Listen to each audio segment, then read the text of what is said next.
আমার এমন লাগছে কেন? আমার মায়াবী মুক্তা। ও কিছু হয়নি তো সেনাপতি?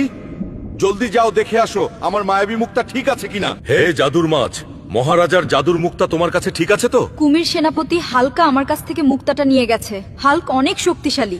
হালকা মহারাজার জাদুর মায়াবী মুক্তা দিয়ে দে, না হলে তোকে শেষ করে ফেলবো। কুমির, আমার সামনে থেকে সরে যা, না হলে এই জাদুর মুক্তা আমি ভেঙে ফেলবো।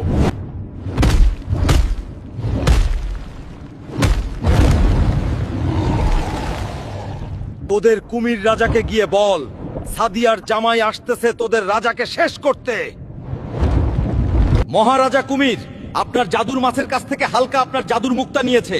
সে এখন আপনার কাছে আসতেছে, এসে আপনাকে শেষ করতে চায়। কুমির সেনাপতি, তুমি জলদি যাও, আমার বন্ধু হাঙ্গর রাজাকে খবর দাও, সে যেন গিয়ে হালকাকে মেরে আমার মুক্তাটা উদ্ধার করে নেবে। বন্ধুরা, এরপরে কি হলো দেখতে চাইলে কমেন্ট করো কুমির রাজা পার্ট 5 এবং ভিডিওটি শেয়ার করে দাও।